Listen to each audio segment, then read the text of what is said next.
Olá, meu nome é Felipe Cavalcante e este é o podcast Além da Curva.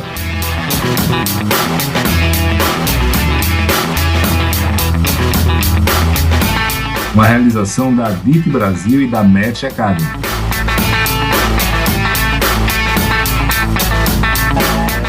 Aqui eu coloco em prática a minha paixão por difundir conhecimento e ajudar as pessoas e empresas.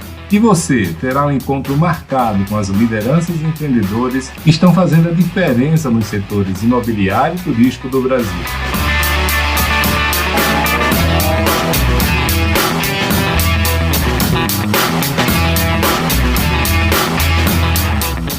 Olá pessoal, tudo bem? Aqui quem está falando é Felipe Cavalcante e hoje a gente vai falar com o Bruno Loreto. O Bruno tem se destacado muito aí nos últimos anos, como uma das principais faces desse mundo das Construtecs. E eu quero dar as boas-vindas para você, Bruno, e já pedindo para você contar um pouco da sua história, de como é que você chegou nesse mundo aí, como é que começou você nisso tudo. Legal, Felipe. Obrigado pelo convite, um prazer estar aqui compartilhando, né, um pouquinho do que a gente está fazendo. Comentando sobre como eu comecei nesse universo, eu me formei em economia, né, eu fui buscar uma graduação que tivesse relação com o mundo de negócios, e isso foi em 2008.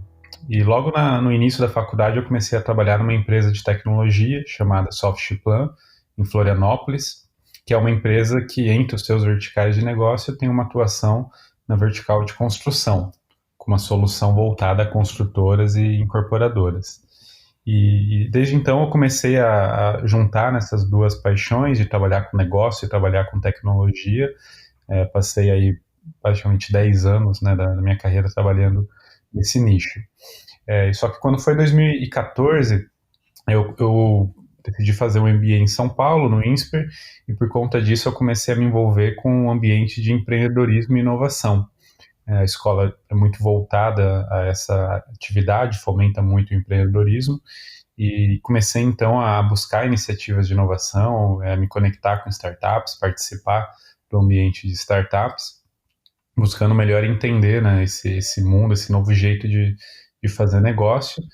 E aí cruzou, né, a oportunidade, né, que eu estava na vida pessoal começando a me interessar, com uma oportunidade que surgiu dentro do grupo Softplan, de liderar uma iniciativa de ter um vertical de investimentos, né, em startups ligadas à cadeia da construção dentro do grupo Softplan. Essa iniciativa se chamou Construtec Ventures, né, nós começamos ela em 2016, final de 2016, início para 2017, e o intuito era encontrar startups, avaliar startups, estudar startups que pudessem, né, ter negócios inovadores, tecnologias inovadoras, para avaliar, fazer investimento.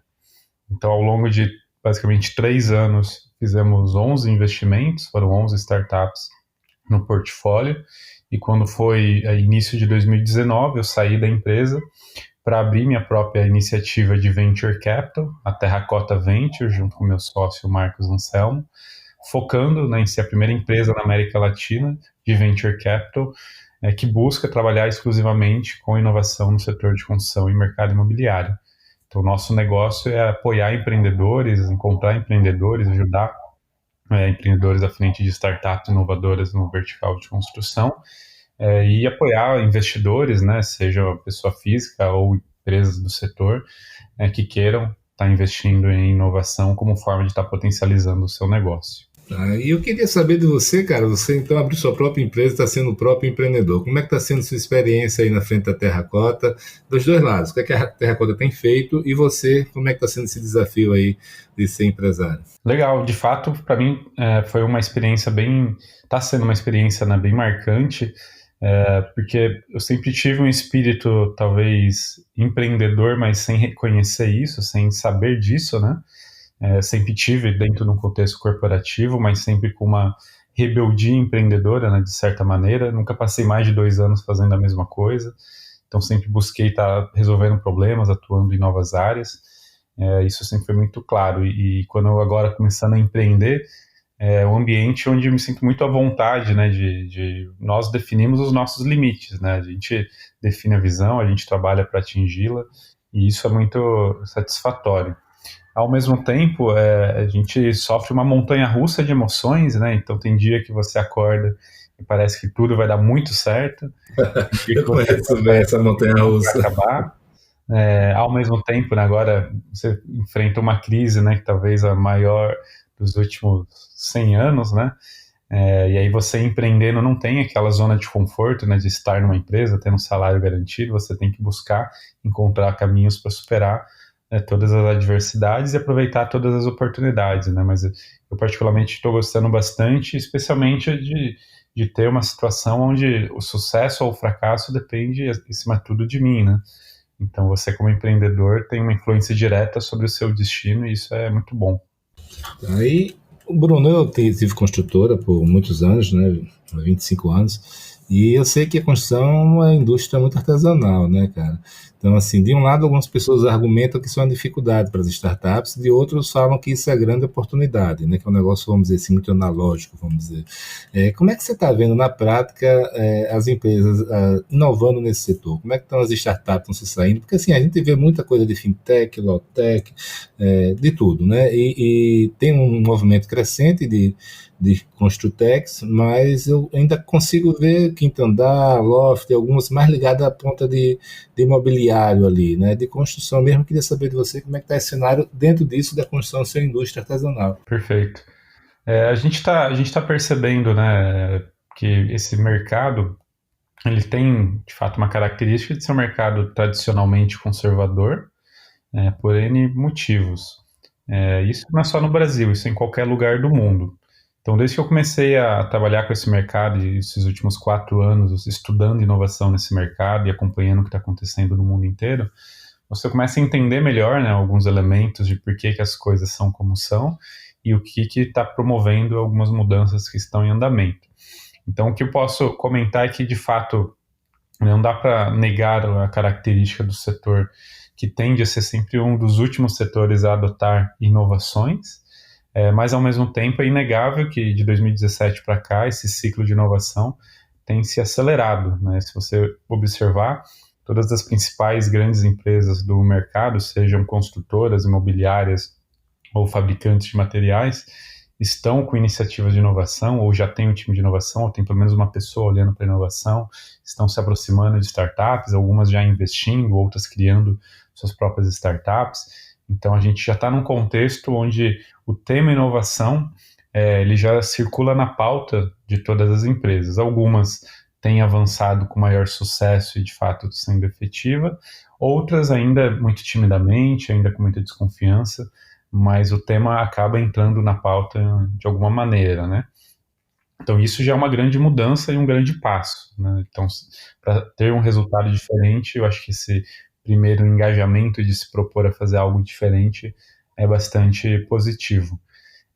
De uma forma geral, a gente tem alguns gatilhos que potencializam isso.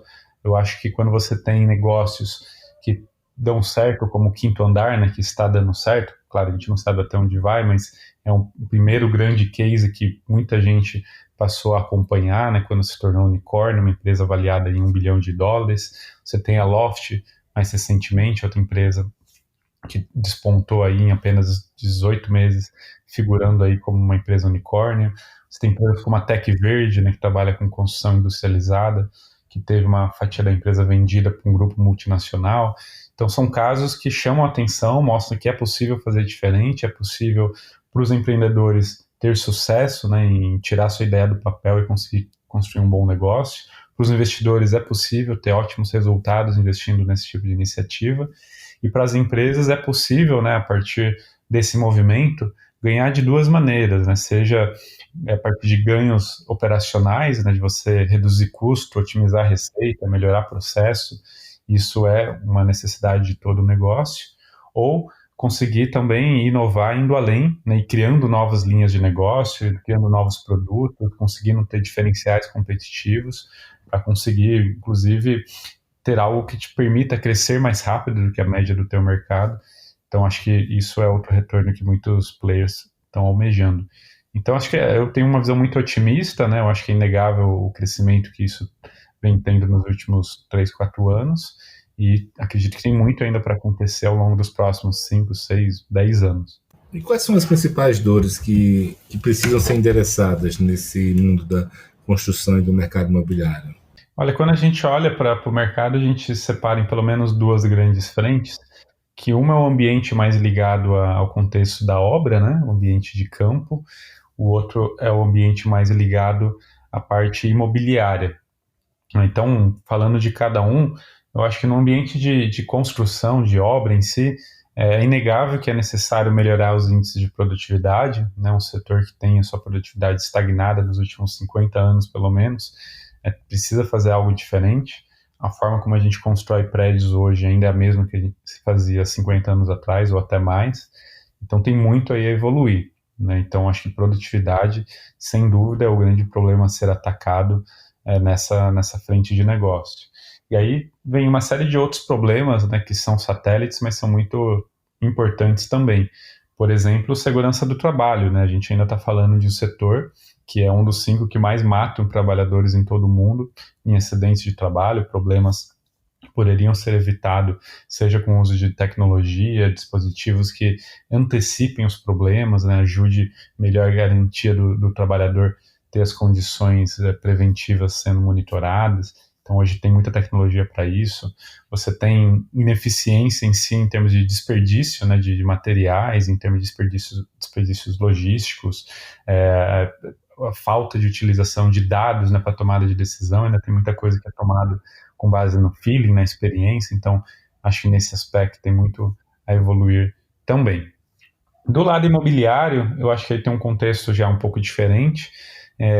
O setor já vem sendo diretamente impactado pela digitalização.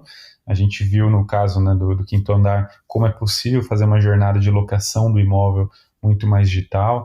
Tem uma série de startups fazendo uma jornada de venda do imóvel já inteiramente digital. A gente viu agora na crise a necessidade das empresas de fazerem suas operações de venda, de compra, locação, de maneira digitalizada, e o consumidor está cada vez mais adaptado a isso, né? Então, isso vai passando a ser uma exigência do mercado. Quem não tiver isso vai ficar para trás. Então, essa mudança de comportamento do consumidor, essa digitalização, eu acho que é uma das grandes vertentes. Além disso, a gente tem também um cenário que é acho que um outro problema relevante do mercado, que é acho que a necessidade de diferenciação de produto em si, né? No geral, o mercado se acostuma a fazer mais do mesmo, né? Todo mundo vendendo o mesmo tipo de apartamento. Se um faz um apartamento um pouco diferente, todo mundo passa a fazer aquele mesmo tipo de produto. A gente viu isso com estúdios, né? Viu isso com salas comerciais, e aí isso acaba gerando outras crises. Então, acho que tem muita oportunidade para inovar na oferta. Então, o setor ainda é carente de conseguir inovar mais na sua oferta de produto. E aí, acho que o que a gente tem visto, né, de mais diferente é pensar o produto imobiliário não só como um ativo que você entrega a chave e ponto, parou ali, né? Mas sim pensar o ciclo de vida disso e como que você ganha dinheiro ao longo desse ciclo de vida. Então, por que não pensar a construção, uma incorporação de um prédio, não só para vender o apartamento, mas, cara, como é que eu monetizo outros serviços, outras ofertas para esse morador que vai estar habitando aquilo, para o condomínio que vai estar vivenciando, né, dentro do mesmo ambiente, como é que eu consigo que aquele imóvel gere rentabilidade ao longo do tempo, não só apenas cobrando um aluguel, mas com outras ofertas agregadas, como é que eu consigo oferecer experiência, né, para o ocupante daquele imóvel, seja uma sala comercial ou seja um ambiente residencial, como é que eu consigo agregar serviços especializados para a característica dele, né? Então a gente vê aí o nicho de student living, senior living, né, que são nichos que têm características muito específicas, de um público muito específico, e quem pensa numa oferta de produto para esse mercado tem que entender que, eu posso agregar valor de uma outra maneira.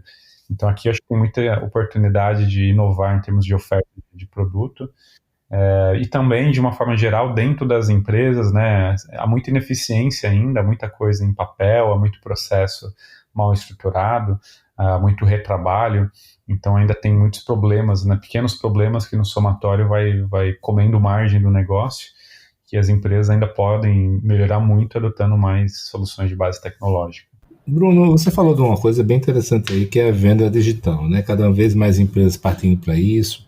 né, um consenso de que quem não se estruturar para isso vai ficar para trás. E agora com essa crise do coronavírus, né, que muita gente partindo para isso, né, muita gente acelerando esse plano. Mas eu queria saber de você, assim, o quão fácil ou difícil é realmente uma jornada totalmente digital para compra de imóveis online, né? Eu converso com alguns amigos meus, todos eles são unânimes de que o valor do investimento é brutal, né, para se ter uma plataforma realmente funcionando, digital.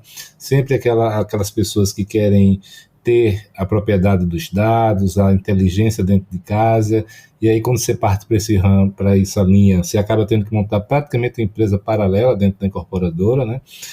Porque passa a ter uma dimensão grande, ou não. Tem muita gente que diz, não, meu core business não é esse, e vai atrás de uma terceirizada, de alguém que ofereça isso. Então, eu queria você saber se tem experiência nisso aí, qual a sua visão sobre isso aí, quando uma empresa deve partir para um rumo ou para o outro, e quais soluções que tem no mercado, assim, se já tem empresa realmente conseguindo prestar esse serviço de maneira satisfatória. Legal. Bom, acho que tem, claro, tem casos e casos, né? Não dá para generalizar. É muito diferente também quando você fala de uma incorporadora de baixa renda ou de alta renda, ou você fala de uma imobiliária de locação ou uma imobiliária de venda. Enfim, acho que cada cenário tem uma característica um pouco mais peculiar. O que eu acho que vale comentar é que é inegável, né, no mundo inteiro, em todos os verticais de negócio, a gente vê, né, como o marketing digital ganha força, como o marketing digital potencializa a sua geração de demanda, como você consegue otimizando, né, a geração, qualificação e melhor aproveitamento dos leads que você pode trabalhar. E isso está presente já em todas as indústrias. Por que seria diferente no mercado imobiliário? Não tem nenhum motivo para ser diferente. E, no geral, o que a gente vê é que o mercado imobiliário, né, você pega um budget de qualquer empreendimento, você tem ali 1,5%, até mais, às vezes, do teu budget destinado a marketing. E você vê ainda as empresas fazendo mais do mesmo, né? A grande maioria, né, faz um lançamento, aí bota um anúncio na TV, distribui flyer, bota um outdoor. Isso custa muito caro. E na maioria das vezes, essas empresas não sabem dizer qual que é o retorno direto dessas iniciativas. No marketing digital, você consegue mensurar resultados diretos, você consegue saber quanto custa cada lead que está entrando, qual que é a taxa de conversão, de onde esse cara veio. Então, você tem muito mais mecanismos para agir e conseguir otimizando isso ao longo do tempo, evidentemente. Pode até ser que num curto prazo você tenha uma ineficiência, mas à medida que você vai aprimorando, você vai se tornando cada vez mais eficiente, né? É um negócio que demanda cadência. Então, começa daí, né, de você conseguir melhor trabalhar os seus leads por meio de práticas de marketing digital e tudo mais. Um equívoco muito comum no mercado, né, isso é muito, muito fácil de visualizar na grande maioria das empresas, é não ter um processo claro para trabalhar na sua jornada de geração de lead, tratamento dos teus leads e depois a venda. Por exemplo, quando você vai na maioria das imobiliárias ou incorporadoras, você vai ver que a empresa gera o lead que vem ou dos portais, né, o cara vem pelo site, e para onde que isso vai? Vai para o corretor. E isso está errado, né? Porque o corretor ele é um profissional muito bom para trabalhar a venda, trabalhar o final da jornada, ou do meio para o fim. O início da jornada deveria ser uma jornada de qualificar esse lead que chegou, entender qual que é o perfil dessa pessoa, entender o que ele está buscando, e depois de qualificar, você faz uma triagem e aí você passa para os seus profissionais de venda. Isso é super comum já em uma série de segmentos, empresas mais sofisticadas do setor já fazem isso, mas no mercado imobiliário ainda é pouco praticado, né? O mais comum é você jogar direto no time de vendas. E aí a consequência disso é que você tem, de um lado, né, como cliente, o cliente é mal atendido, porque ele faz um contato hoje, aí ou alguém me liga insistentemente, né, várias vezes, e aí às vezes 10 caras diferentes me ligam, ou às vezes ninguém me liga e demora 3 dias para eu receber um contato, quando recebo.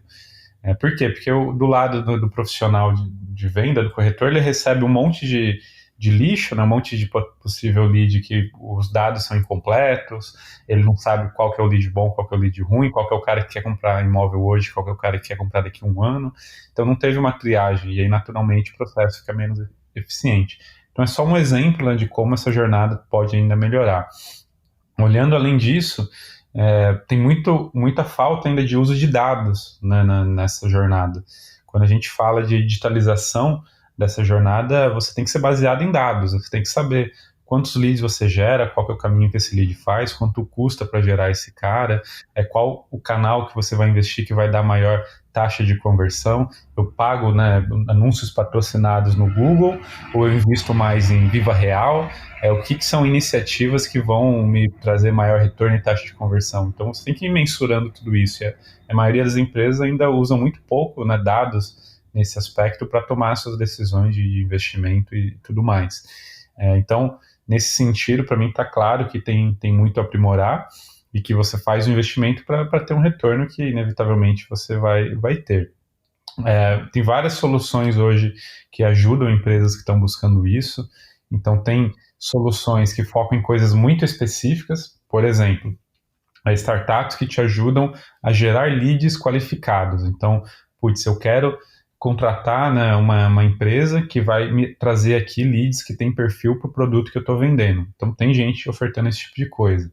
Eu não quero contratar alguém que vai me trazer os leads qualificados. Eu quero implementar toda essa jornada, né, de gerar o lead, qualificar o lead dentro de casa, passar para o meu time de vendas, gerenciar tudo isso.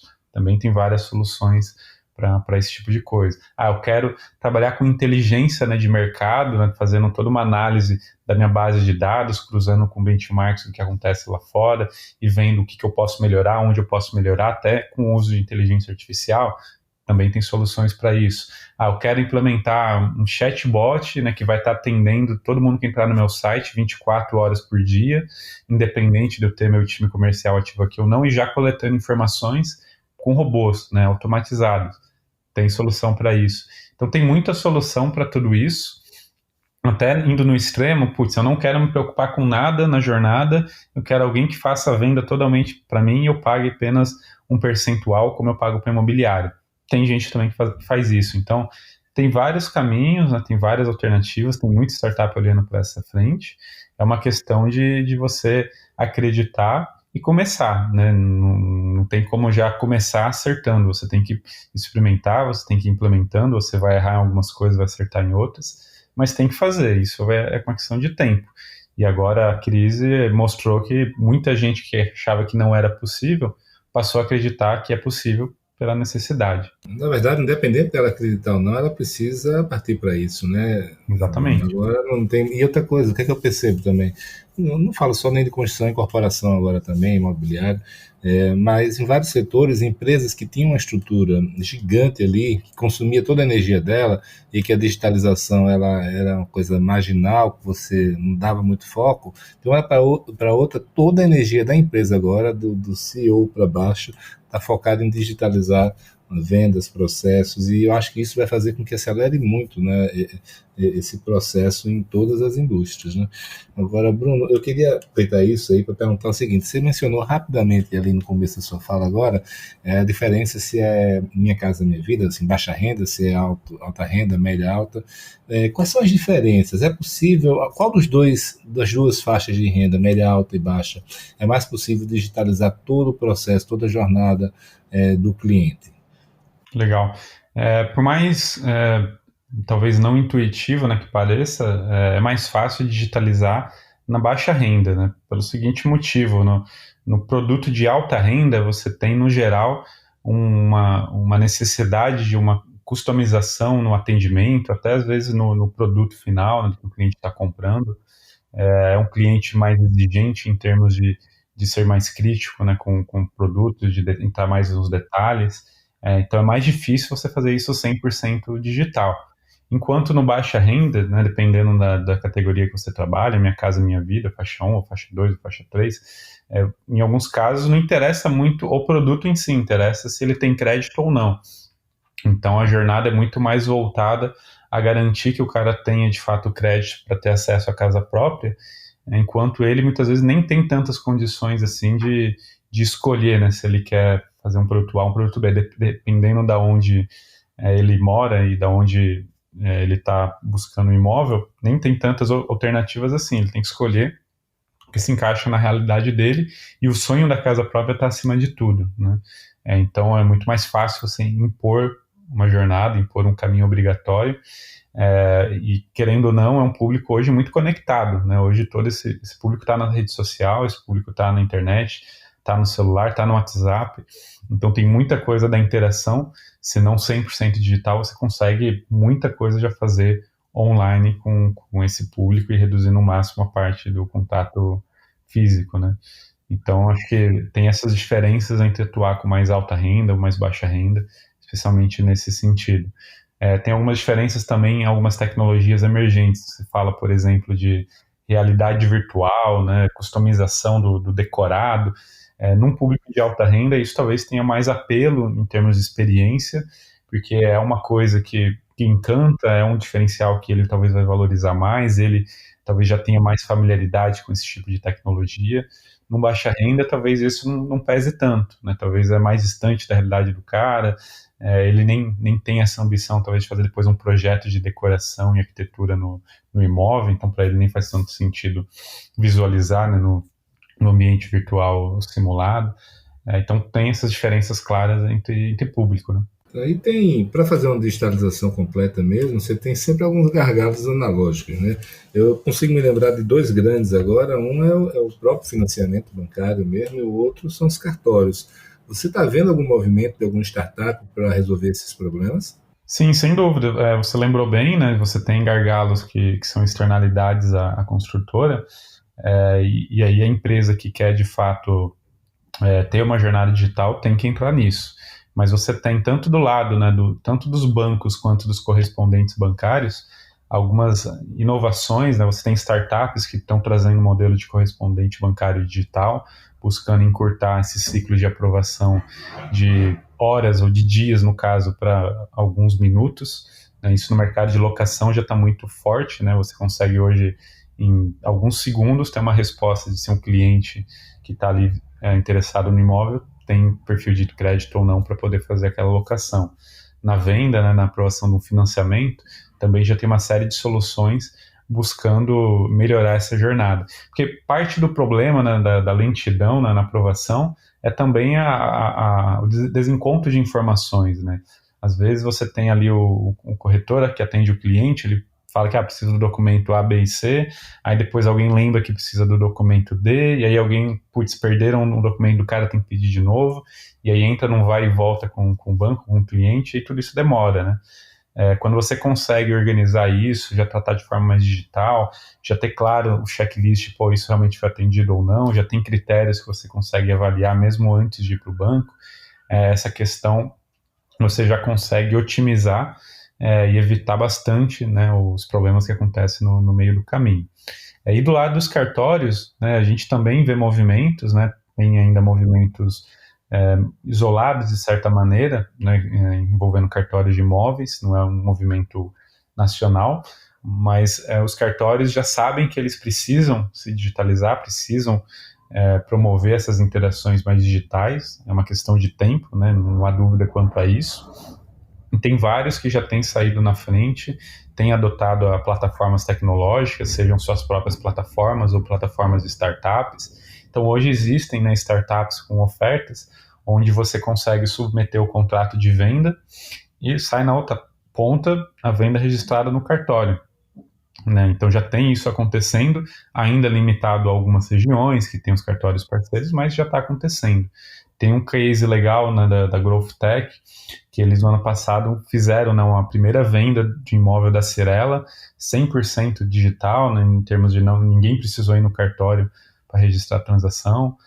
Tem um case muito legal deles com a MRV, que eles conseguiram fazer toda a aprovação de uma aquisição de terreno num ciclo de uma semana, um processo que levava várias semanas, às vezes até meses, né, para ser concluído.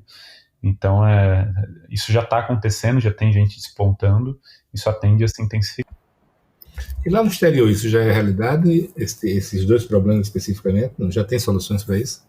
Você tem uma dinâmica um pouco diferente, né, dependendo do mercado que você usa como benchmark, né? Então, aqui eu acho que isso ainda mais, talvez mais analógico, né? Você tem essa característica no Brasil das bases de dados, no geral, não serem centralizadas, enquanto lá fora isso já é um pouco mais digital, né? Então você já tem isso mais acelerado, sem dúvida.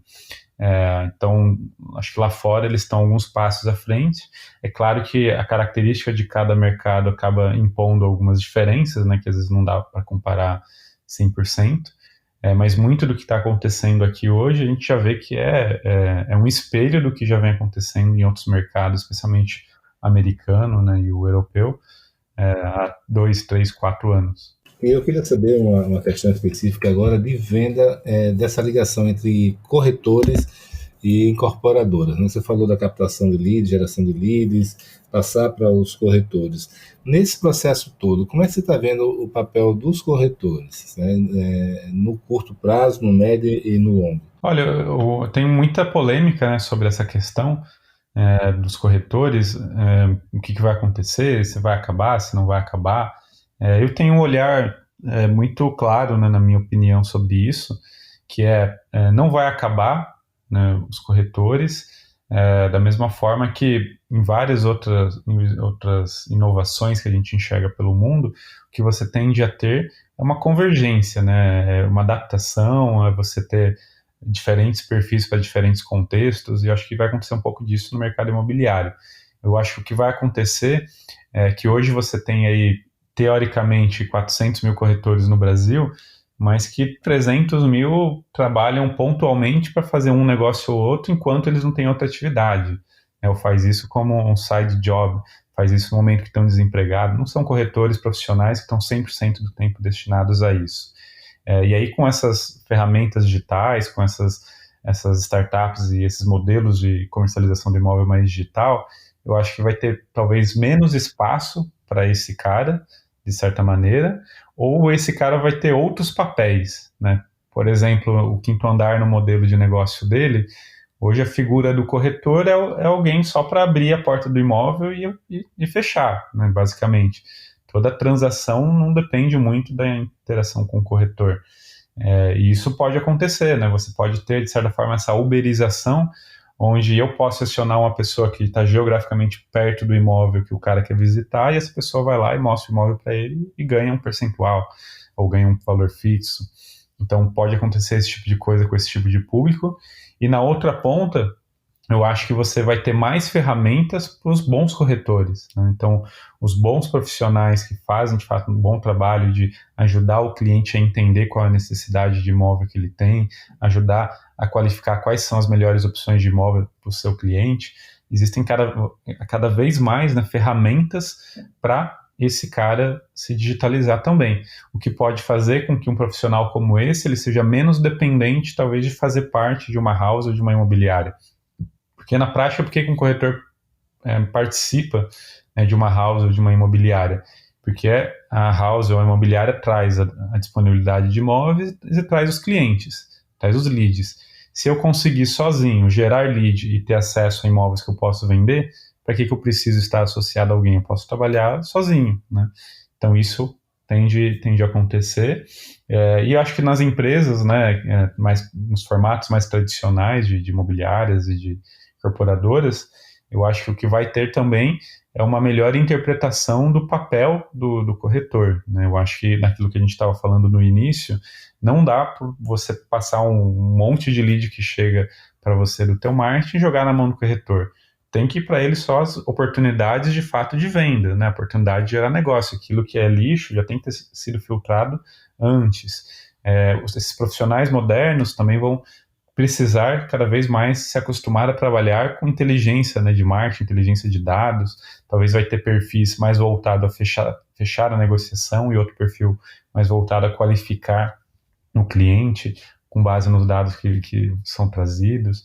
Então, esse tipo de movimento é o que eu acredito que vai acontecer. As transações sem intermediários, né, ou com intermediários digitais, sem dúvida vão acontecer, da mesma forma que já acontecem hoje, né? Se você olha o mercado de locação, o mercado sem imobiliária, sem intermediária, é muito maior do que o mercado formalizado, né? Na parte de venda, você tem uma obrigação, né, uma imposição legal que exige você ter uma credencial para fazer uma intermediação de imóvel, mas que na prática a gente sabe que aquilo não tem grande valia, do ponto de vista técnico, né? Acho que aquilo ali por si só não garante qualidade do serviço.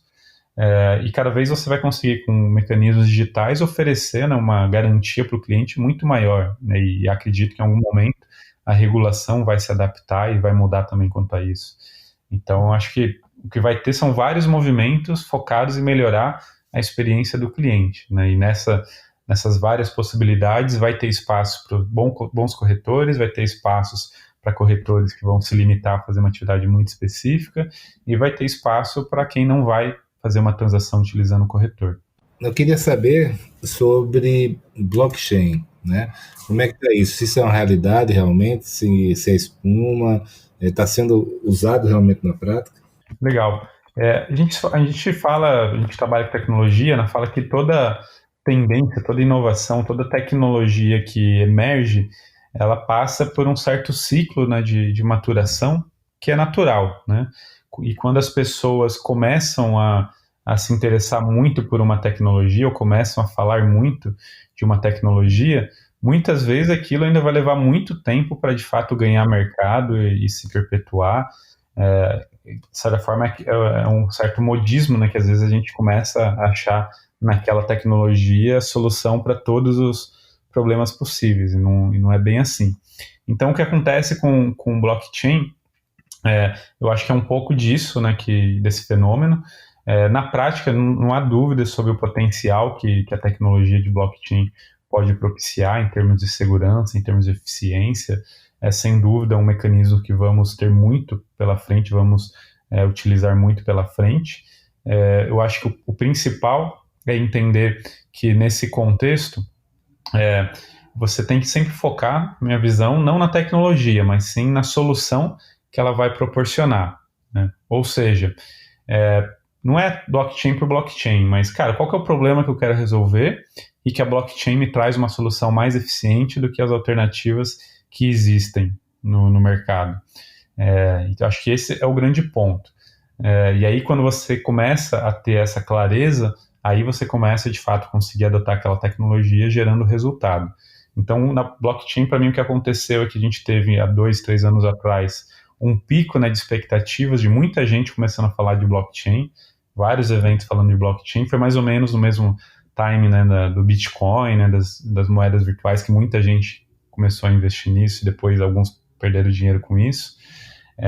Então foi mais ou menos a mesma época. Então teve essa fase onde todo mundo achou que, putz, blockchain agora é a bola da vez, mas poucos sabiam de fato dizer, tá, mas por que blockchain pode gerar valor? E ter a real compreensão de, cara, qual que é a viabilidade da blockchain gerar valor nesse momento, né? Então, na prática, o que está acontecendo é que eu acho que passou esse pico de expectativas, muita gente agora já está falando de outras coisas, mas em paralelo as tecnologias de blockchain vêm avançando, vêm amadurecendo, já vêm sendo incorporadas em vários processos de negócio, em vários ramos de atuação, e aos poucos vai começar a chegar e gerar valor também dentro do mercado de construção e setor imobiliário, né? Então, vou te dar 2 exemplos práticos, né? Um exemplo é a transação, né, como eu comentei, de registro, né, da transação imobiliária. A blockchain, sem dúvida, pode gerar muito valor, porque pode permitir você fazer o input de um contrato de venda lá na construtora e, de fato, essa transação circular na blockchain com total segurança e garantia que ela não vai ser de forma alguma manipulada, né, e ser, de fato, registrado na outra ponta no cartório, enfim, pelo menos enquanto existe essa obrigação. Então, aqui está claro que ela gera valor. Dá para fazer isso em papel? Dá, né, os cartórios existem e fazem isso no papel.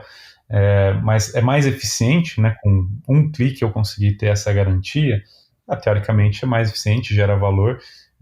Então, aqui tem um caso concreto de onde isso pode gerar valor. Agora, eu vou pegar um outro exemplo, né, que eu cheguei a ver algumas possíveis aplicações, os smart contracts, né, os contratos inteligentes, por exemplo, numa empreitada. Então, imagina que você, na construtora, contratou lá um empreiteiro para executar um serviço de, sei lá, de alvenaria lá de X metros, e aí você fez um contrato inteligente, né, na blockchain. Significa que, tá aqui regrado certinho quanto que você vai executar, quanto que eu vou pagar, quais são as condições. Pô, super legal, mas na prática, será que funcionaria? Na prática, a gente sabe como é que funcionam as medições no dia a dia, né? Sempre tem aquele detalhe, aquela flexibilidade. Putz, cara, mas isso aqui não tá tão legal, tem que fazer de novo. Isso aqui, putz, bom, beleza, você fez, mas falta tal coisa. Pô, isso aqui não estava no escopo contratado. Ou às vezes até por questões negociais, você querer adiantar alguma coisa. Então não é simplesmente tornar o contrato inteligente, né? Então, acho que esse amadurecimento de entender onde que a blockchain vai, de fato, agregar valor, acho que vem agora acontecendo aos poucos, especialmente de um ano para cá, e a gente vai começar a ver frutos mais adiante. Então, já tem, sim, algumas soluções sendo desenvolvidas. No geral, acho que um dos desafios é que a blockchain ainda tem dificuldade em trabalhar em grandes escalas, né? Então, ela tem melhor aplicação num contexto onde a escala acaba sendo menor. Você falou aí de cartório com blockchain, né, como exemplo que agrega valor. Na prática, o blockchain é um aliado ou um inimigo dos cartórios? Como que eles estão vendo isso? Olha, eu acho que na prática tudo depende de uma questão legal, né? Enquanto legalmente você tem a obrigação, né, ou o cartório é um caminho obrigatório, no caso, a blockchain eu acho que é um aliado, sim, porque vai ajudar a fazer o ciclo de digitalização, que vai agregar valor para a sociedade como um todo, inclusive para os cartórios, né? Então, nesse sentido, é um aliado. Agora, imagina que em algum momento, né, vamos dizer que aquela necessidade de ter uma pessoa, né, que legalmente é responsável por dizer e autenticar aquele documento, dizendo que realmente esse documento foi assinado por essa pessoa e tem validade legal, se isso deixar de ser obrigatório nesse modelo, vamos dizer assim, físico, cara, por que eu não posso ter isso feito 100% por tecnologia, 100% com blockchain e outras tecnologias complementares, né? Hoje existe tecnologia para isso em si. Então, aí nesse caso seria um inimigo, né? Então, eu acho que depende muito desse contexto e do quanto cada um entende que a necessidade de adaptação da regulação é iminente, ou se é uma coisa que tem que perdurar por muitos anos, ou se tem que mudar em breve. Isso é que eu acho que vai determinar como tal questão vai ser interpretada. Bruno, eu queria mudar um pouco de assunto agora para falar um pouco mais desse ambiente de startups em geral, mas também de Construtec, mas sem tecnologia específica. Queria tirar uma dúvida específica minha, cara. Eu sempre ouvi falar muito de Construtec, né? E ultimamente eu tenho ouvido falar muito o nome PropTech. Qual é a diferença desses dois nomes? Legal. Assim, na prática, né, isso em si não importa muito. O que aconteceu é que quando você fala, né, dessas terminologias que representam, né, agrupamento de startups, dependendo de quem está propagando, naturalmente ele vai buscar uma convergência com o grupo ao qual ele pertence, né? Então, na prática, o que acontece? Fora do Brasil, que é o grande benchmark que serviu de referência, você tem uma divisão muito maior entre o lado de real estate e o lado de construction. E por quê? Porque lá fora, especialmente Estados Unidos, Europa, países mais maduros, a atividade do general contractor, né, do cara que constrói, que ganha dinheiro com a obra, é muito separada do developer, que é o cara que concebe o produto imobiliário, que ganha com operação de real estate. Então, muitas vezes, é apenas uma relação contratual entre as duas partes. Então, existe todo um ecossistema que olha muito mais, né, para esse ambiente em torno do contractor, né, o ambiente de obra, e existe uma série de ecossistemas em torno do cara que está mais ligado ao real estate. É claro que tem uma zona de convergência, né, onde há alguma sobreposição, mas as dores são mais segregadas. Então, do lado do construction, né, o foco está muito mais no AEC, que eles chamam, que é Architecture, Engineering and Construction. Então, inovações e tecnologias em torno disso. E aí, para isso, você tem algumas nomenclaturas, que a mais popular é a Contech. Então, quando se fala nos Estados Unidos em Contech, geralmente se fala em tecnologia para esse contexto de arquitetura, engenharia e construção. Quando você fala do contexto mais de real estate, mais imobiliário em si, se fala mais em PropTech, né, que é tecnologia para property. E aí se vem inovações e tecnologias mais voltado para esse outro lado.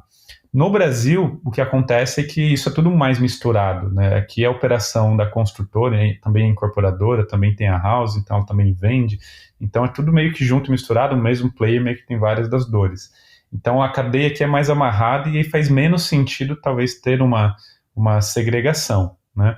Mas na prática o que aconteceu é que quando o movimento de inovação começou, o Construtec, de fato, como você falou, que conhecia, né, é o que representava a visão do todo, né, em termos de cadeia de valor da construção, mas à medida que o ecossistema foi amadurecendo, o termo PropTech ganhou força, até porque lá fora, né, também é muito, muito falado, e aí acabou se criando uma certa divisão entre PropTechs e Construtech. Então hoje a interpretação talvez mais atual e que simplifica é entender que PropTech é mais para o lado imobiliário e Construtech é mais para o lado do ambiente de construção. E ainda que eu particularmente não goste muito dessa divisão, essa é a forma mais fácil hoje de interpretar como as duas coisas estão divididas. Para mim é toda uma coisa só, eu gosto mais de olhar como uma cadeia de valor, né? Porque muitas das oportunidades e disrupções está justamente você modificar a dinâmica dessa cadeia. Bacana. E eu queria saber, você falou um pouquinho aí da diferença do Brasil para o exterior nesse conceito, mas e lá no exterior, cara? O que é que você conhece alguma coisa que seja muito bacana que está acontecendo lá e que queira dividir com a gente aqui? Alguma inovação realmente grande no setor imobiliário, na construção civil? Legal, assim, tem uma série de movimentos, né, que estão acontecendo e ganhando força lá fora, e aí o que são os principais ecossistemas, né, quando a gente fala de acompanhar startups no exterior? Na Terracota Ventures a gente olha muito para o Vale do Silício, né, no caso na Califórnia, Nova York, que é o principal mercado de real estate em torno do ambiente de tecnologia, no caso, Londres, que é outro mercado de real estate muito forte, né, da Europa para a Ásia, né, principalmente, Singapura, que é um mercado muito forte também, mais de real estate, Tel Aviv, né, em Israel, que é um ecossistema muito forte de tecnologia de uma forma geral, e tem muita tecnologia de base sendo desenvolvida. Então, são os grandes ecossistemas que a gente acaba acompanhando mais de perto. E aí, o que a gente enxerga que são movimentos que estão ganhando força? No lado mais construction, no lado mais em torno da obra, eu acho que tem muita inovação e tecnologia voltado a maquinários inteligentes, a sensorização do ambiente de obra, ferramentas inteligentes. E aí você tem desde máquinas autônomas, né? Então hoje existem caminhões autônomos transportando, né, minério, por exemplo, numa mineradora, tem escavadeiras autônomas, tem equipamentos fazendo terraplenagem de forma autônoma, ou seja, não precisa de nenhuma pessoa, nenhum ser humano sentado ali, né, para execução do trabalho. A máquina opera 24/7 a partir de comandos pré-definidos. Então, acho que esse é um movimento que vem ganhando força. Você tem a parte de internet das coisas, né, de você conseguir ter sensores, né, no ambiente de obra, plugado nas máquinas, nos equipamentos, para agregar dados e informação para tomada de decisão. Então, isso vai te alimentar a possibilidade de aumentar a produtividade no teu ciclo de obra. Então, isso pode ser usado, por exemplo, para prevenção de acidente de trabalho. Agora, na crise do coronavírus, tem algumas startups provendo soluções que permitem você monitorar em tempo real como é que está o distanciamento entre os colaboradores na obra, né, e gerar alertas em tempo real para garantir que eles estão, né, afastados um do outro dentro do limite que é defendido aí para evitar a propagação do vírus. Então é um tipo de tecnologia que está sendo bastante desenvolvido lá fora. Muita coisa voltado à inteligência artificial, e aí quando a gente fala de inteligência artificial, o principal eu preciso ter dados para em cima desses dados poder trabalhar algoritmos de inteligência. Sem ter dados não tem muito o que fazer, não tem como ter inteligência artificial. Então lá fora já vem acontecendo há mais tempo, né, uma onda de digitalização, que é o sair do papel e passar para o digital, e estando no digital passo a ter dados para ir para um próximo nível de machine learning e ferramentas preditivas. No lado mais imobiliário, eu acho que as grandes inovações está muito na visão de plataforma, né? Então negócios que tornam a transação do imóvel mais digital, né, e te proporciona plugar soluções para aqueles clientes envolvidos. Eu acho que essa é uma grande vertente. E muita coisa que a gente está vendo de inovação de modelo de negócio, né? Repensar a forma que se pode ganhar dinheiro no mercado imobiliário. Um exemplo legal, né, que postei inclusive no LinkedIn outro dia sobre isso, uma startup que acabou de captar US$ 150 milhões, que ela atua num nicho de home equity, que aqui no Brasil começou a ganhar força também nos últimos 2, 3 anos, né? Mas a operação que ela faz de home equity é muito característica dela. Ela não cobra nenhum juros pelo empréstimo. O que ela cobra é um percentual da valorização futura do imóvel. Ou seja, você tem lá um imóvel que vale 100 mil, você quer 50 mil emprestado. Ele te empresta 50 mil sem cobrar juros nenhum. Só que ele fica com, sei lá, 5% da valorização do teu imóvel. Quando o teu imóvel for vendido por 200 mil, aí 5% vai para ele. Então, é uma outra forma, né, de fazer negócio dentro de uma atividade extremamente tradicional, especialmente lá fora. Eu até vi uma matéria sobre essa startup aí, mas, cara, eu não queria ser investidor dela no momento que o ciclo vira, não. É que assim, né, no longo prazo, né, o mercado sempre valoriza, né? O mercado imobiliário sempre vai para cima. O preço do metro quadrado só vai para cima, nunca vai para baixo. No médio e curto prazo, você tem flutuações que, se você precisa do dinheiro, você precisa liquidar, né? Mas, enfim, a tese de negócio deles tem que ter risco, né? Inovação envolve risco, né? Não tem jeito. Mas é só um exemplo, né, de quem está inovando em modelo de negócio. Tem muita coisa surgindo no conceito de Real Estate as a Service, que é você, de fato, pensar o ativo imobiliário não para venda, mas para rentabilizar o uso. E aí é muito legal que você tem nessa nova tendência, não é simplesmente vender um metro quadrado, ou alugar, no caso, um metro quadrado. É o que eu posso agregar de experiência para o cliente, o que eu posso agregar de valor para o meu cliente. Um exemplo disso é na parte de senior living, né? Então, cara, não é só alugar um apartamento para um idoso, é entender que aquele público, cara, ele precisa de um acompanhamento médico, ele precisa de uma estrutura, né, em toda edificação preparada para a locomoção desse tipo de pessoas.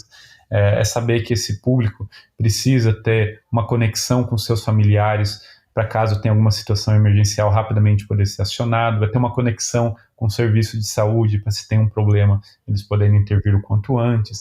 Então, isso é você agregar valor na experiência e no valor agregado ao metro quadrado em si. Eu acho que um caso que ficou muito, muito conhecido, né, apesar de ser muito polêmico, é a própria WeWork, né, que, apesar de todos os problemas que o modelo de negócio em si ele tinha, ele conseguiu trazer uma clareza de que hoje a pessoa não quer mais alugar um metro quadrado comercial em uma grande metrópole.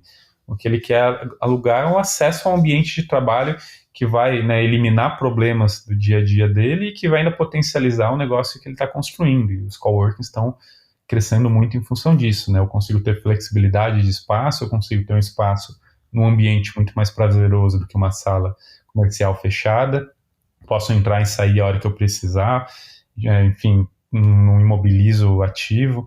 Então, é esse tipo de visão, né, de real estate como serviço, né, de certa maneira, e gerando receita recorrente, é uma grande vertente que lá fora está se desenvolvendo e aqui começa a se desenvolver. Bruno, eu queria até pegar esse gancho seu aí do WeWork para perguntar um pouco sobre a sua opinião sobre o modelo de negócio, não só da WeWork, o SoftBank, mas de maneira geral de muitas startups que têm como objetivo crescer a qualquer preço para garantir o maior market share possível, né?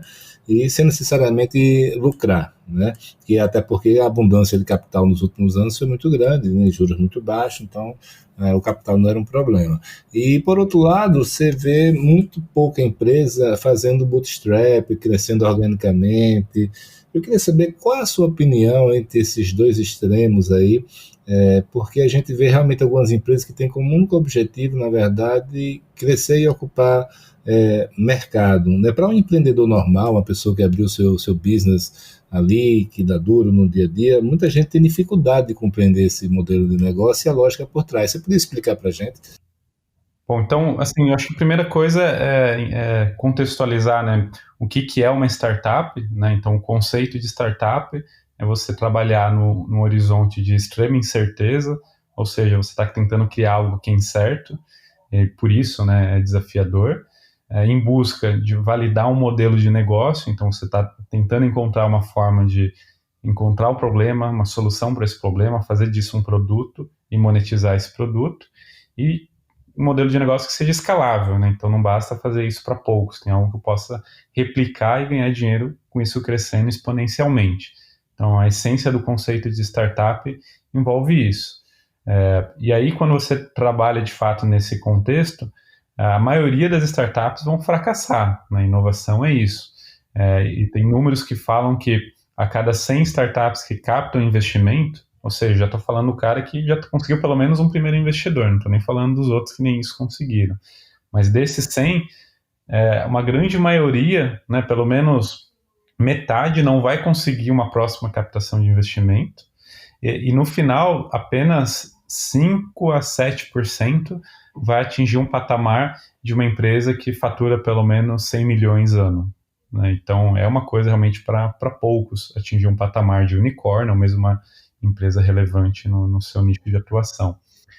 Dito isso, e entrando no caso da WeWork, o que está por trás, né, do conceito do negócio e da proposta do negócio? A WeWork se propôs a ser um negócio de alto crescimento, então validar um modelo de negócio que pudesse escalar exponencialmente. E nesse aspecto eles fizeram isso muito bem, né? Eles saíram de uma quantidade muito pequena de espaços e chegaram a quase 700 espaços em um horizonte de 4, 5, 6 anos. Então eles vinham nesse aspecto tendo muito sucesso, com investidores, é claro, injetando dinheiro para isso. Ali é claro que teve alguns outros problemas, né? Eu acho que um primeiro problema talvez tenha sido os excessos, né, de ter como parte do negócio gastos que talvez não fossem essenciais.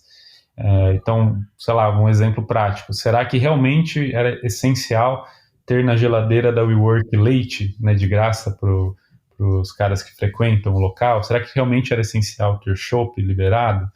Então, são gastos que talvez isso ajuda a comer margem e não deixar o negócio se viabilizar, né? Além disso, né, você tinha lá um sério problema de governança, né? Então tinham conflitos de interesse na relação do sócio com a empresa e com os investidores, então tinha coisas mal explicadas, então isso também tirou muito a confiança do mercado.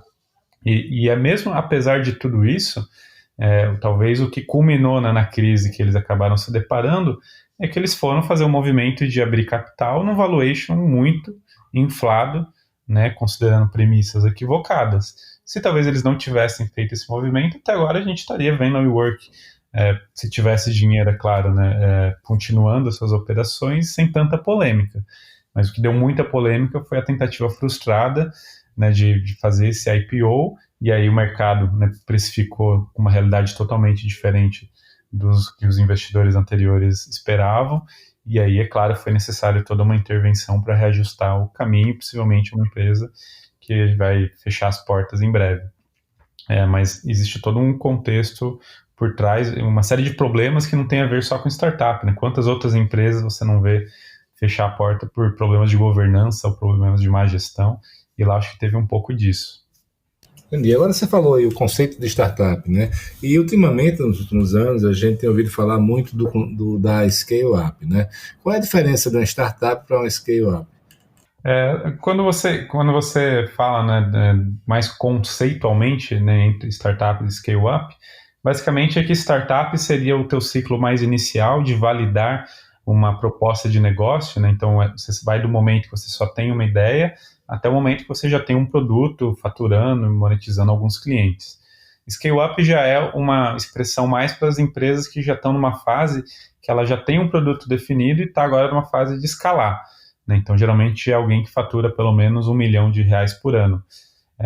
Na prática, a gente não diferencia tanto, né, entre uma e outra. Essa diferenciação é ainda até mais difícil muitas vezes, porque você não tem clareza exatamente de onde começa ou termina outro, mas ajuda a agrupar um pouco as empresas, até porque os desafios começam a ser diferentes.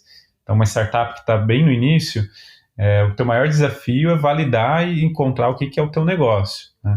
Para uma scale-up que já está numa fase que já encontrou o que é o negócio, o desafio, cara, como é que eu cresço rápido? Então, o conceito é mais para ajudar a aproximar quem tem desafios comuns. Entendi. E eu queria saber, para um empreendedor que está que está desenvolvendo sua empresa, né, sua startup, o que eu vejo muito é o seguinte: o fundador, geralmente, ele precisa se dividir muito entre a gestão do negócio, que em si já é um grande desafio, né, com a captação de recursos. E eu acho complicado essa divisão, né, porque o CEO tem que fazer essa captação mesmo, tem que andar batendo na porta dos fundos. Como é que você vê essa dupla importância aí de fazer esses dois papéis aí? Dá para conciliar? Tem duas formas de ver, né? Acho que, de fato, operacionalmente falando, é desafiador. Tem muita empresa que, às vezes, né, o fato do CEO ter que se dedicar durante 3 a 6 meses para fazer uma captação, a empresa acaba perdendo o ritmo, né, acaba desacelerando o crescimento. Então, de fato, é um desafio. Por outro lado, né, é uma competência esperada de um empreendedor de uma startup, especialmente do CEO, porque para você fazer uma curva exponencial, conseguir criar um negócio altamente escalável, você vai precisar de muitas rodadas, geralmente, de investimento. E se você não tem um líder na organização, né, um CEO que sabe fazer isso e que vai aprendendo a fazer isso a cada rodada, é difícil lá na frente você conseguir as rodadas que vão ser fundamentais. E aí a tendência é você ficar pelo caminho ou ser um negócio que não vai crescer de forma tão expressiva. Então acaba sendo uma competência necessária. Então tem, de fato, os dois lados da moeda, mas eu gosto de ver da seguinte maneira, né? Um bom CEO, ele também não pode estar mergulhado, né, ou sendo sufocado pela operação. Ele tem que saber montar um time, ele tem que saber liderar, ele tem que focar na visão, tem que focar na estratégia, ele tem que saber delegar, ele tem que ter pessoas que permitam que o negócio vá se desenvolvendo, até para a dependência dele ser diminuída, né? Então, acho que isso talvez ajude a forçar um pouco que ele se prepare para isso. É claro que quanto mais no início, mais difícil isso mas ao mesmo tempo é necessário e querendo ou não, a simples qualificação, né, e competência do CEO em saber fazer isso já é uma prova do quanto ele pode ser capaz de rodar um negócio, porque você tem que saber o timing certo de fazer isso. Se você queima muito caixa e vai fazer isso no momento que você já está muito apertado, você corre sério risco de não conseguir a captação e o negócio quebrar por falta de dinheiro, ou fazer uma negociação ruim porque você está desesperado. Se você faz muito cedo, às vezes você não vai ter ainda os elementos que os investidores querem ver, e aí com isso você vai acabar ou desperdiçando, né, as oportunidades de conseguir atrair os investidores, ou mesmo fazendo negociações antes da hora, o que vai permitir uma negociação no valuation muito baixo, ou vai fazer você pegar menos dinheiro e depois ter que captar de novo. Então, tudo isso eu acho que acaba trazendo e exigindo algumas competências do empreendedor, que é uma amostra do que ele vai precisar para fazer o negócio parar de pé. Perfeito. Agora, eu queria saber de você, dentro disso que você falou aí, captação de recursos, tudo isso, uma coisa que eu percebo nesse universo das startups é que é muito importante ter uma tecnologia embarcada, proprietária, né? E o setor da construção civil, por mais que você esteja aí, não é uma Construtec, seja para isso, eu vejo alguma dificuldade de vez em quando de captação por conta disso, porque muitos fundos não querem nem ouvir falar quando você não tem uma tecnologia, uma solução tecnológica, mesmo que seja o melhor negócio do mundo. Você vê essa dificuldade na construção também, não? Olha, tem um pouco disso, mas eu acho que o principal equívoco que a gente observa, tem estudos, inclusive, que falam disso. Você tem mais ou menos 40 a 50% das startups que morrem porque escolhem nichos, né, ou problemas de mercado pouco relevantes. Ou seja, sabe aquele aplicativo de fila de balada? Que sempre tem alguém que pensou, vamos fazer um aplicativo para eliminar a fila da balada.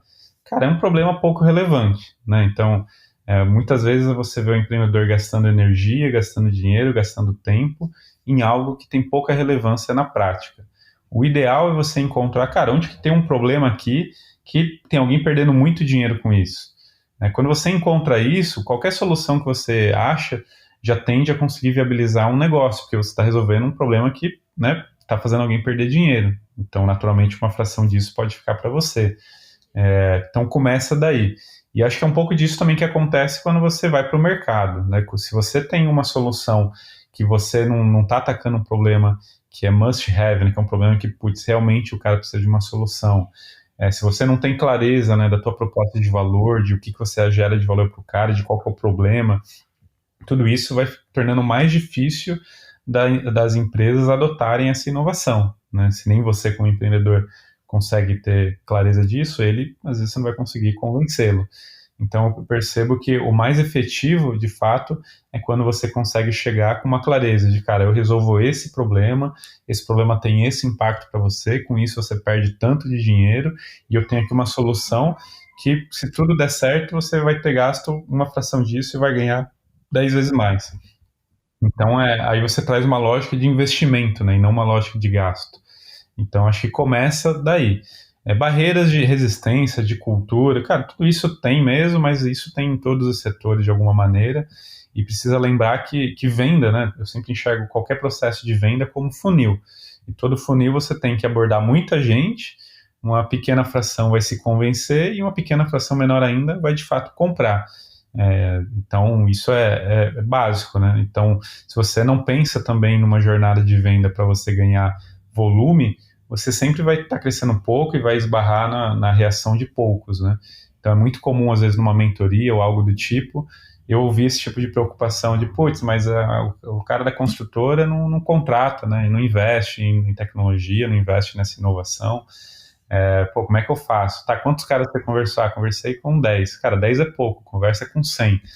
Conversou com 100, tenho certeza que ou você vai encontrar, né, pelo menos alguns clientes que vão se convencer, ou você vai perceber que, cara, os 100 te disseram não, mas os 100 tem outra dor que para eles é mais relevante. Então, por que você não foca em atacar essa dor, né, e construir uma solução para esse outro problema? Isso é atuar como uma startup, né? Perfeito.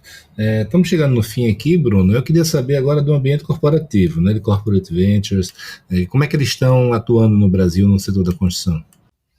Você diz como o Construtech Ventures? Sim, não, do corporate ventures, né, de setor corporativo, grandes empresas. Entendi. Ok. Bom, basicamente a atividade de corporate venture no Brasil, ela vem se desenvolvendo até num ritmo acelerado, né, especialmente no setor da construção, dentro das suas condições, é claro. Vale lembrar que a gente ainda está num setor que foi muito impactado pela crise e está ainda no momento de recuperação, né?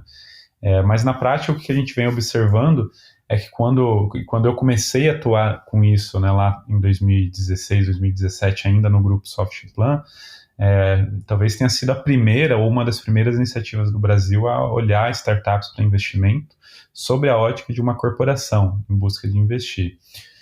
Mas de lá para cá a gente viu grandes empresas como o Gerdau, como o Vedacity, como o Cirela, como o Alelo, como Auxiliadora Predial, como Andrade Gutierrez, todas investindo em startups, buscando startups para avaliar e investir, algumas fazendo apostas maiores e mais estruturadas, outras avaliando a oportunidade a cada caso, mas de fato está acontecendo.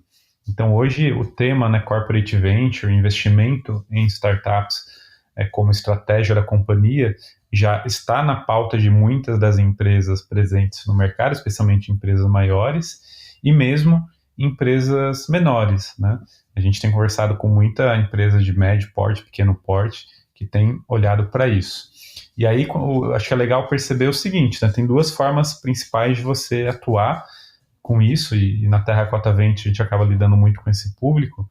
Uma forma de você atuar é fazendo investimento direto. Então, você, como construtora, como imobiliária, você busca oportunidades, você avalia a oportunidade e você faz o investimento. O lado bom é que você vai avaliar em cada negócio que sinergia que ele tem com você e o que você pode esperar de retorno. Um lado ruim é que você, geralmente, como empresa do setor, você não entende nada de startup, você não entende tecnologia, você depois não vai ter, talvez, uma estrutura para fazer gestão de um portfólio. O ciclo de uma startup é um ciclo longo, né, em média leva 6 a 7 anos para ter um momento de exit, um momento de venda da empresa, onde o ciclo se encerra. Então, como corporação, às vezes você não está preparado para isso e aí você acaba, às vezes, investindo errado, você acaba atraindo não as melhores startups, mas sim aquelas que levaram não de todo mundo e só sobrou você para investir. Você não sabe, às vezes, se tem outros players melhores para serem investidos, porque você não tem uma cobertura do mercado. Enfim, tem ônus e bônus aí desse tipo de modelo. Um outro modelo é você investir via alguma instituição profissional nisso, né? Então, uma prática comum em corporate venture, ao invés de você escolher individualmente startup que você vai investir, você investe num fundo, né? Esse fundo faz um trabalho profissional de escolher as startups, de achar startups, de fazer investimentos, e se você quiser, você complementa, né, individualmente em algumas startups que têm maior sinergia com o seu negócio quando faz sentido, mas aí você pode ter todo um apoio profissional de alguém ajudando as startups e te ajudando a extrair valor dessa relação com as startups. Mas, no geral, isso tem evoluído nos dois modelos, né? No Brasil, a gente, na Terracota, está justamente no processo de levantar o primeiro fundo no Brasil focado nisso, e acho que vai, ao longo dos próximos 2, 3 anos, ainda ganhar muita força e maturidade. Muito bacana, Bruno. Então, está terminando agora. Eu queria saber se tem algum recado final para dar, seja para investidores, seja para quem está empreendendo nesse ramo de Construtex. Legal, acho que assim, para empreendedores, né, o recado é evite fazer mais do mesmo, né? Acho que às vezes o empreendedor ainda peca em não olhar um pouco para o lado e entender o que já tem e entender as oportunidades mal exploradas, né? Então, eu começaria de olhar quais são os problemas mal atacados e que problema eu vou focar em resolver. E junto disso, cara, o que eu, como empreendedor, tenho de competências que aumentam a chance de eu ter sucesso criando um negócio nesse nicho. Então, sei lá, eu sou um engenheiro de obra, trabalhei a vida inteira com obra e agora eu quero criar uma startup de qualificação de lead para venda do imóvel. A chance de eu ter sucesso é menor do que se eu criar, né, uma startup para resolver um problema no ambiente de obra que eu tenho anos de experiência nisso. Então, acho que para o empreendedor fica esse recado, né, de, cara, entende bem a área que você quer atuar e onde que você pode agregar valor, porque só isso já aumenta muito a tua chance de chegar em algum lugar. E acho que para investidores, né, e aí seja a pessoa física ou empresas do setor avaliando investir, eu acho que o principal é primeiro ter consciência que é um projeto de longo prazo, né, não dá para você investir em startup esperando resultados de curto prazo. Então, quando a gente fala longo prazo, é um ciclo de 8, 10 anos para você colher os frutos de fato. É importante também compreender que a solução não são as startups em si. Startup é uma peça dentro de uma estratégia que você deve ter em termos de inovação e digitalização, né? E você precisa entender onde e por que essa peça se encaixa ou se não se encaixa no seu contexto. A gente ainda vê muita gente indo, né, no embalo e esquecendo de entender a estratégia, né? Tá, mas por que eu quero fazer investimento em startup e não simplesmente, como que eu faço? Então, acho que isso é outra coisa que é importante os empresários e investidores estarem atentos e estejam sempre junto com os melhores, porque aí naturalmente você vai ter as melhores oportunidades, né? O risco de, às vezes, tentar fazer tudo sozinho é que você pode, às vezes, estar nadando e não sair do lugar porque tem alguém muito mais rápido que você e você não está nem enxergando. Eu acho que isso aí é comum. Eu sempre escuto falar esse mesmo conceito, né? Que é muito mais difícil se acertar investindo individualmente em empresa, né? Mas, Bruno, cara, quero lhe agradecer aí, bate-papo muito bom, deu um overview aí muito bacana sobre o setor. Parabéns e desejo muito sucesso aí nessa sua caminhada, hein? Eu que agradeço o convite, no que a gente puder ajudar como Terracota Ventures e individualmente também. A gente está sempre disponível para apoiar empresas do setor e empreendedores do setor que querem inovar. Bacana. Grande abraço, hein? Valeu, Felipe. Um abração.